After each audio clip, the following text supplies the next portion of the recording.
Oui, mon passage au CEFRES a été pour moi essentiel. C'est ma première expérience professionnelle. Avant même de commencer à enseigner, j'y ai appris beaucoup de choses, des choses qui me servent encore aujourd'hui. C'était une période de ma vie vraiment structurante.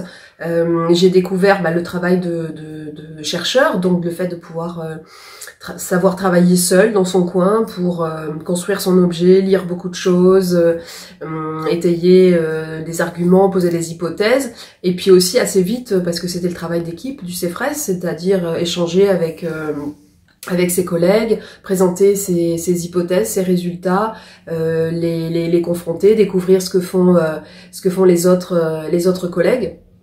Donc évidemment, c'était un équilibre à trouver entre ce travail seul et en équipe, et qui me porte jusqu'à aujourd'hui dans ce que je fais. C'était aussi la possibilité de rencontrer des partenaires à l'université, d'aller recueillir des témoignages, ça a été une partie importante de ma thèse. Et donc effectivement, c'est quelque chose qui a été vraiment structurant pour moi.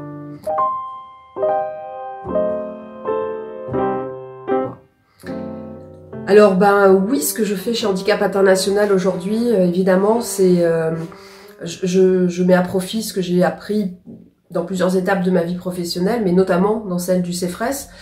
J'ai tendance à dire que ce que je fais aujourd'hui, depuis 6 ans chez Handicap International en tant que responsable mécénat et partenariat, c'est la quintessence en fait des différentes étapes de ma vie professionnelle, et je reviens toujours à cet aspect structurant que m'a apporté le CEFRES, puisque lorsque je démarche des fondations, notamment pour obtenir un soutien financier, je dois dans un premier temps collecter de l'information, la synthétiser, l'exposer, être force de conviction pour expliquer ce que fait Handicap International et comment le donateur peut changer le monde. Je travaille aujourd'hui dans une association, j'ai quand même fait ma thèse sur la vie associative en République tchèque.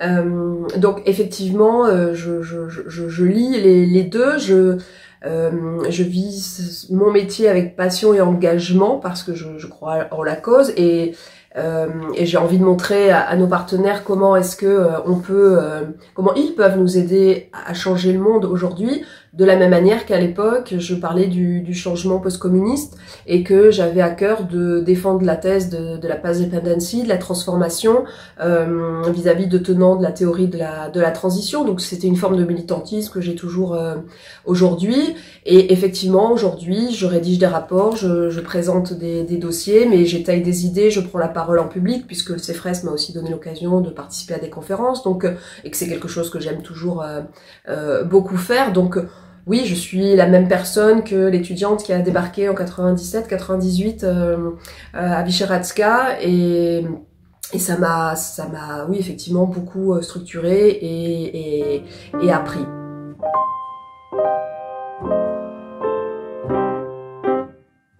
Alors des images, des anecdotes, des souvenirs, il y en a plein.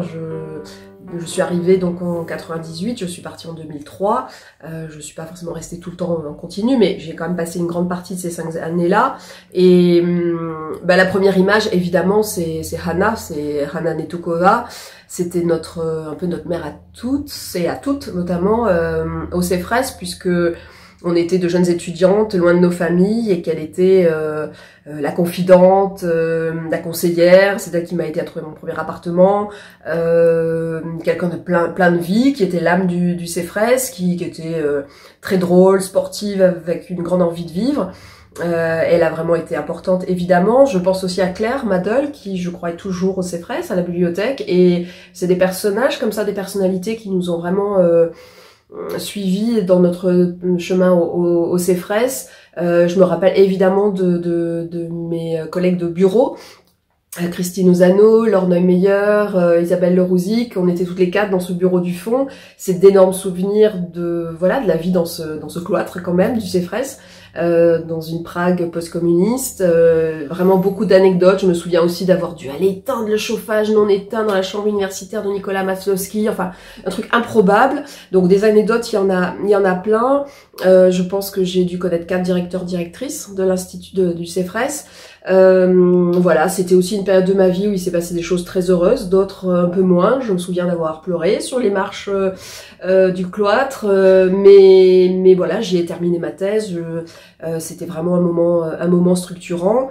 Et puis voilà, c'était une Prague qu'on a découverte dans les années fin des années 90 et c'était incroyable d'avoir vécu ça. Je vis encore aussi aujourd'hui à l'étranger finalement, donc je crois que c'est quelque chose qui est resté en moi. Et une dernière anecdote, parce qu'elle est vraiment liée à ce CEFRES là. Je me suis fait peur toute seule, une fois un soir en partant, l'hiver, il était nuit évidemment, il était tard, je devais avoir un long manteau, une grande écharpe, un chapeau, quelque chose, une capuche en haut du manteau. Et en fait, quand on descendait les escaliers, avant de franchir la porte qui allait vers l'extérieur, il y a une espèce de luminosité comme ça, de pénombre, et je pense que j'ai vu mon ombre. Et voilà, là c'était vraiment au nom de la rose, j'ai sursauté, j'ai crié, je suis partie très vite. Voilà, donc c'est la seule anecdote un petit peu effrayante, mais en fait qui rend tout à fait l'âme de ce qu'était ce CEFRES rue Vyšehradzká. Donc voilà, grand merci au CEFRES et à toute son équipe.